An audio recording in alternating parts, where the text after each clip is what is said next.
नमस्कार, मेरा नाम डॉक्टर गुंजन कुमार झा है। आज हम नाटक की उत्पत्ति इस विषय पर चर्चा करेंगे। नाटक की उत्पत्ति के संदर्भ में जो सिद्धांत हैं, जो मान्यताएं हैं, इस पर चर्चा करेंगे और ये समझेंगे कि एक ऐसी विधा जो साहित्य में और तमाम कला जगत में इतना महत्वपूर्ण स्थान रखती है, उसकी उत्पत्ति के कौन कौन से कारण रहे और उसकी उत्पत्ति किस तरीके से हुई। मित्रों, जिंदगी ने जब पृथ्वी पर अंगड़ाई ली होगी तब उसकी सबसे पहली लड़ाई हुई होगी भूख से, है ना। जिंदगी की पहली लड़ाई भूख से हुई होगी और जब भूख समाप्त किया गया होगा, भूख को मिटाने के लिए इंसान ने संघर्ष किया होगा, तो उससे जो उसे तृप्ति मिली होगी, जब वो सुस्ता कर बैठा होगा, तब ज़रूर उसका मन सृजना की ओर गया होगा। यानी ये हम कह सकते हैं कि जो कला है वो भूख के बाद की चीज़ है, लेकिन बहुत ज़रूरी चीज़ है जो ज़िंदगी को ज़िंदगी बनाती है। भूख की तृप्ति के बाद जो संतुष्टि मिली होगी मनुष्य को, उस संतुष्टि के फलस्वरूप कभी शिकार में मिली सफलता के बाद जो उसे खुशी मिली होगी, उसके फलस्वरूप, या कभी तपती गर्मी के बाद जब अचानक से बारिश हो गई होगी और उसे एक उस ठंडे पानी की गुदगुदाहट ने उसे एक तरह से नाचने पर मजबूर किया होगा, तब वहाँ से नृत्य ने अपना रूप अख्तियार किया होगा, वहाँ से गेयता आई होगी और फिर धीरे धीरे भाषा के विकास के साथ नाटक ने अपनी उपस्थिति दर्ज कराई होगी। यानी कि मनुष्य सभ्यता का विकास नाटक की उत्पत्ति और उसके विकास का एक केंद्रीय पहलू है। हम ये कह सकते हैं कि नाटक की जो उत्पत्ति है वो मनुष्य की उत्पत्ति, नाटक का जो विकास है वो मनुष्य के विकास के साथ साथ समानांतर रूप से चलने वाली एक घटना है। लेकिन इतनी बड़ी गहन बात को हम सिर्फ एक फाउंडेशनल, एक आधारभूत वाक्य के आधार पर पूरा नहीं कर सकते। हमें इसको और थोड़ा गहराई से देखना होगा। इसको गहराई से देखने के लिए हम थोड़ा पीछे चलते हैं और जैसा कि हम जानते हैं कि हमारी एक बहुत लंबी परंपरा रही है। विश्व की दो प्राचीनतम सभ्यताओं, यूनान और भारत की जो परंपरा है, साहित्य परंपरा है, नाट्य शास्त्रीय परंपरा है, उसकी उस लंबी परंपरा को जानना, उसको समझना, उसके बाद ही हम यह समझ सकते हैं कि किस तरीके से नाटक का विकास हुआ होगा। तो हम अपने प्राचीनतम नाट्य शास्त्र की ओर चलते हैं। भरत मुनि ने जितने प्रकार से नाटकों के सिद्धांतों की जो गहन व्याख्या की है, भरत मुनि ने अपने नाट्य शास्त्र में जिस तरीके से नाटक के पूर्व रंग को लेकर के, नाटक की प्रक्रिया को लेकर के, उसकी प्रस्तुति प्रक्रिया को लेकर के, उसके प्रकारों को लेकर के, उसके अनेक तरह के सिद्धांत और मत मतांतरों का जो विवेचन भरत करते हैं, इससे ये सिद्ध होता है कि नाटक उनसे बहुत पहले से परंपरा से चली आ रही थी। यानी कि भरत ने जब नाट्य शास्त्र की रचना की तो उससे सैकड़ों हजारों वर्ष पहले से ही नाटक की एक जिसे कहते हैं कि गहन परंपरा हमारे समाज में व्याप्त थी, जिसकी की व्याख्या भरत ने की, क्योंकि सिद्धांतों की जो बनावट है वो बिना परंपरा के नहीं हो सकती।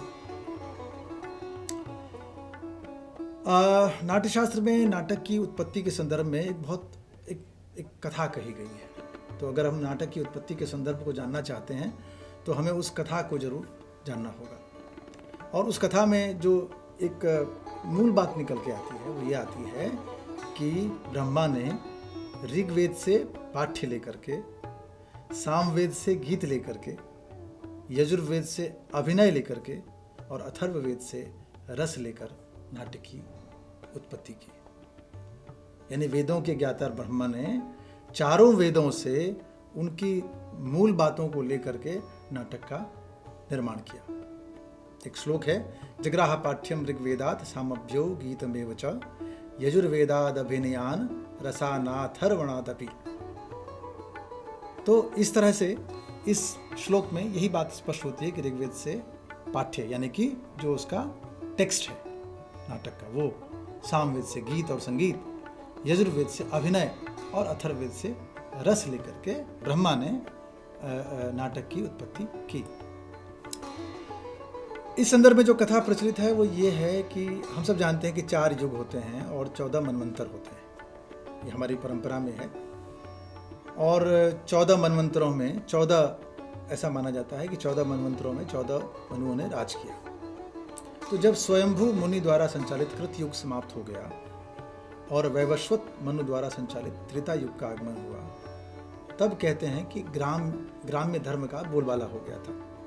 मनुष्य में लोभ, ईर्ष्या, द्वेष की भावना बढ़ गई और जो चारित्रिक उत्कर्ष मनुष्य के भीतर था वो कहीं ना कहीं निम्नतर स्तर पर आया। फलस्वरूप दैत्यों, दानवों और राक्षसों का आतंक बढ़ा। तब इंद्रादि देवतागण ब्रह्मदेव के पास गए और उन्होंने ब्रह्मदेव से ऐसी विद्या को जन्म देने की प्रार्थना की जिससे ये जो नाशकारी मेघा है, ये जो विघटनकारी बुद्धि है, इसको विचलित किया जा सके, इसको खंडित किया जा सके। ऐसी विधा जो दृश्य भी हो और श्रव्य भी हो, जिसे देखा भी जा सके और सुना भी जा सके, और ऐसी विधा जिसका प्रेक्षण सब कर सके, समाज का सभी वर्ग, पूरा का पूरा समाज कर सके, उसमें कोई भेदभाव ना हो, किसी जाति, धर्म, क्षेत्र और भाषा का कोई उसमें व्यवधान ना हो। ऐसा माना जाता है कि देवताओं के इस अनुरोध के बाद ब्रह्मा ने नाट्य की रचना की, नाट्य वेद की रचना की। जब ब्रह्मा ने नाटक की रचना की और उन्होंने कहा कि भाई अब आप लोग इसका मंचन कीजिए, तो ऐसी कथाएं हैं कि देवताओं ने अपनी कलात्मक अयोग्यता का हवाला देते हुए अपनी असमर्थता प्रकट की कि भाई हमसे तो इतना नहीं हो पाएगा। तब ब्रह्मा ने भरत मुनि का चयन किया और कहते हैं कि भरत मुनि ने अपने 100 पुत्रों के साथ नाटक तैयार किया और इंद्रध्वज महोत्सव पर अपनी प्रस्तुति देवासुर संग्राम नाटक के रूप में की। देवासुर संग्राम को आप हमारी पौराणिक मान्यताओं के आधार पर, हमारी जो परंपरागत जो हमारे विचार चले आ रहे हैं उसके आधार पर देवासुर संग्राम को आप पहला नाटक मान सकते हैं जो भरत मुनि ने अपने 100 पुत्रों के साथ मंचित किया। इस नाटक में देवों और असुरों की कथा है, देवों और असुरों के युद्ध की कथा है और उस युद्ध में देवताओं की विजय दिखाई गई है। तो उससे हुआ ये कि कथा के अनुसार कि देवतागण तो खुश हो गए कि भाई वो जीत रहे हैं, लेकिन दैत्य नाराज हो गए और वो सब वहाँ विघ्न डालने पहुँच गए जब उसका मंचन हो रहा था। तो किसी तरह से नाटक का मंचन हुआ, लेकिन ये समझ में आया कि नाटक जब मंचित होता है और अगर वो किसी भी तरह की अपनी बात कोई कहता है, जो कि कहता ही है, तो उसमें पक्ष विपक्ष हो सकते हैं और जो विपक्ष है जिनके खिलाफ बात की जाएगी उनकी तरफ से व्यवधान उपस्थित हो सकते हैं। तो नाटक के मंचन में व्यवधान न हो, इसके लिए ब्रह्मा ने विश्वकर्मा से, यानी कि जिनको निर्माण का देवता माना जाता है, विश्वकर्मा से नाट्यगृह के निर्माण करने का काम दिया। उनको कहा कि आप नाट्यगृह का निर्माण कीजिए और विधिवत रंग पूजा के साथ रंगमंच की रक्षा के लिए देवों को नियुक्त किया। यानी नाट्यगृह यानी कि प्रेक्षागृह यानी कि ऑडिटोरियम, इसका कॉन्सेप्ट, इसकी जो धारणा है, इसकी जो अवधारणा है, वहाँ से परिचालित होती है कि जब पहला ही नाटक मंचित किया गया देवासुर संग्राम, तो उस पर जो व्यवधान आए, है ना, उसमें जो दैत्यों ने नाराजगी के फलस्वरूप जब वो विघ्न डालने पहुँचे, तो उस तरह की बाधाओं को दूर करने के लिए नाट्यगृह का निर्माण भी कराया गया। और इस तरीके से जब नाट्यगृह का निर्माण हुआ तो फिर नाट्यगृहों के फिर कई सारे प्रकार है ना, और उस वो कैसे हों, और रंगमंच जब मंचन हो तो उससे पहले जो पूजा है वो किस तरीके से हो, क्या हो, कैसे, ये सारा विवरण आपको नाट्यशास्त्र में देखने को मिल जाएगा। जब सब तरह से प्रेक्षागृह बनाए गए और उनको पूरी तरीके से उनकी सुरक्षा का सारा इंतजाम ब्रह्मा ने कर लिया, तब उन्होंने दैत्यों को समझाया, दैत्यों को भी समझाया, मतलब विपक्ष को भी समझाया, जो नाराज थे उनको भी समझाया कि भाई आप जो है व्यवधान ना डालें, नाटक को समझें, नाटक को इसी तरीके से प्रस्तुत किया जाता है। और उसके बाद फिर अमृत मंथन का प्रदर्शन किया गया, जो कहते हैं कि शांतिपूर्ण रहा।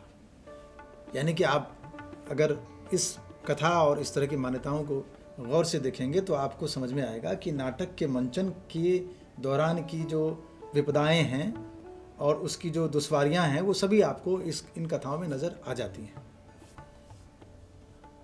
बाद में आगे चल के नाटक की जो योजना है, उसकी जो प्रस्तुति है, उसकी जो प्रस्तुति प्रक्रिया है, उसमें और संवर्धन का जो क्रेडिट है, वो योगदान जिसका माना जाए तो वो भगवान शिव और पार्वती का इस रूप में है कि शिव कहते हैं कि शिव ने तांडव नृत्य जो है नाटक के लिए उन्होंने सुझाया। ब्रह्मा ने निर्देश दिया भरत को ही कि भाई आप अपनी मंडली के साथ हिमालय के रमणीक श्रृंग पर पूर्व रंग विधान के साथ अमृत मंथन का मंचन कीजिए। तो भरत ने अमृत मंथन और त्रिपुरदा इन 2 नाटकों का प्रदर्शन शिव के सामने हिमालय की रमणीक वातावरण में किया। और ऐसा कहते हैं कि शिव ने पूर्वरंग विधान में तांडव नृत्य को जोड़ने की सलाह दी। उन्होंने कहा कि इसमें आप तांडव नृत्य भी रखिए, और इसके लिए उन्होंने तांडु नाम के नृत्य विशेषज्ञ को सहायता प्राप्त करने की सलाह दी। ऐसा कहते हैं कि भरत ने तब तांडु नाम के उस नृत्य विशेषज्ञ से तांडव नृत्य की शिक्षा हासिल की और फिर उसको अपने पूर्व रंग में शामिल किया। ऐसा भी माना जाता है कि पार्वती ने इसमें लास्य नृत्य की नियोजना की और इस तरह से पूर्व रंग विधान में नृत्य, संगीत और कई सारे तत्व जो है वो शामिल किए गए। तो इस तरह से नाट्य प्रस्तुति का एक तरह से संवर्धन किया गया। ये तो थी नाटकों की उत्पत्ति की कथा। तो नाटक की उत्पत्ति की कथा में आप देखते हैं कि कई सारे इसके कोण आपको नजर आएंगे। उसमें एक कोण है ब्रह्मा, देवता, असुर, व्यवधान, उसका संवर्धन, है ना। ये सारे जो कोण हैं वो आपको इसमें दिखाई पड़ते हैं। नाटक की इस उत्पत्ति की कथा को थोड़ा और समझने के लिए हमें एक और कोण से इसको देखने की जरूरत है, वो है संगीत की उत्पत्ति की कथा। जैसे कि मैंने एकदम प्रारंभ में आपसे कहा कि जब जिंदगी ने इस पृथ्वी पर अपनी अंगड़ाई ली होगी तो उसकी पहली लड़ाई तो भूख से हुई होगी, ये तय है, क्योंकि भूख शांत करेगा मनुष्य, उसके बाद ही रचनात्मक चीज़ों की ओर उसका ध्यान जाएगा। भूख बुनियादी चीज़ है, लेकिन यह भी अनिवार्य है कि जब भूख शांत होगा तो मनुष्य सबसे पहले कलाओं की ओर ही जाएगा, रचनात्मक चीज़ों की ओर ही जाएगा। वो उसके अंदर एक ये बहुत सहज है, ये नैसर्गिक है। तो मैंने इसकी चर्चा की कि जब पहली बार वो कैसे कहाँ गया होगा तो उसमें सबसे पहले नृत्य ही आता है, नृत्य और संगीत। तो इसलिए अगर संगीत की उत्पत्ति की कथा को, नृत्य की उत्पत्ति की कथा को आप देखेंगे तो वो भी आपको नाटक की उत्पत्ति की कथा से साम्य रखता हुआ दिखाई पड़ेगा। एक बार हम इस पर जाते हैं कि संगीत की उत्पत्ति कैसे, इस पर भी एक कथा है। पुराणों में इस तरह की कथाएं हैं। ऐसी कथा है कि संगीत पृथ्वी की उदासी को दूर करने के लिए इसकी उत्पत्ति ब्रह्मा ने ही की। कथा है कि ब्रह्मा उदास थे तो सरस्वती ने पूछा उनसे कि भाई आप क्यों उदास हैं, उनकी पत्नी। तो उन्होंने कहा कि मैंने इतनी सुंदर दुनिया बनाई, पेड़ पौधे, पशु पक्षी, वातावरण, लेकिन मनुष्य उदास है और उस उदासी का उनको हल नहीं मिल रहा। तब माँ सरस्वती ने उनको संगीत की उत्पत्ति के लिए प्रेरित किया कि आप संगीत की उत्पत्ति करें, संगीत को यहाँ प्रचारित प्रसारित करें। और फिर ये जिम्मेदारी ब्रह्मा ने, ऐसी कथा में है कि सरस्वती को ही उन्होंने ये जिम्मेदारी दी और उन्होंने अपने पुत्र नारद को और फिर नारद ने पृथ्वी लोक में ऋषियों के माध्यम से संगीत का प्रचार प्रसार किया। इस कथा को आप नाटक की उत्पत्ति की कथा से जोड़कर देखें तो आपको समझ में आएगा कि लगभग जो नाट्य की उत्पत्ति के संदर्भ में हमारी पारंपरिक सोच हमारे पुरखों ने हमें दी, उसमें यह तय है कि इनका उद्देश्य क्या था। हम इसके उद्देश्य की ओर चल पड़ते हैं थोड़ा सा, कि प्रयोजन क्या था। आखिर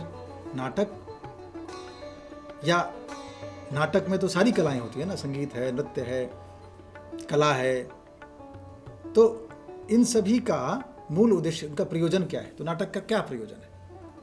तो इसका प्रयोजन है नाटक दुख, ये भी आपको नाट्यशास्त्र में मिल जाएगा कि नाटक दुख से पीड़ित, थके, शोक संतप्त और बेचारे लोगों के लिए उचित समय पर विश्राम देने वाला है। यह नाटक धर्म, यश और आयु को बढ़ाने वाला है, हितकारी है, बुद्धिवर्धक है और लोकोपदेश का जन्मदाता है। इस नाटक में समस्त शास्त्र, शिल्प और विविध प्रकार के कर्म एकत्र एवं सन्निविष्ट रहते हैं।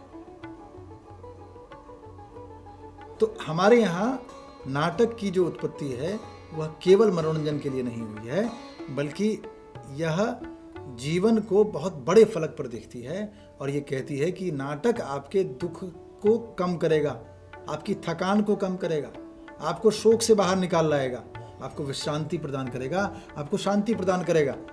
नाटक आपको धर्म में बढ़ोतरी करेगा, आपकी यश बढ़ाएगा, आपकी आयु बढ़ाएगा, आपके लिए हर तरह से लाभकारी है, बुद्धिवर्धक है और नाटक में लोकोपदेश भी होता है, जो लोक को उपदेश देता है, जीवन को बेहतर बनाने की कला सिखाता है। नाटक में समस्त शास्त्र होते हैं, सभी तरह की कलाएं होती हैं, सभी तरह के शिल्प होते हैं। तो इसलिए नाटक को सभी प्रकार की कलाओं का एक जनतांत्रिक संगठन भी कहा जा सकता है। तो ऐसी विधा नाटक की उत्पत्ति की इस कथा पर आज हमने विचार किया। मुझे पूरा विश्वास है कि आपको आपके मस्तिष्क में कुछ विचार कौंधे होंगे, कुछ बातें आई होंगी और उस पर आप और गहन अध्ययन करेंगे। बाकी हम अगले सत्र में बात करते हैं। नमस्कार।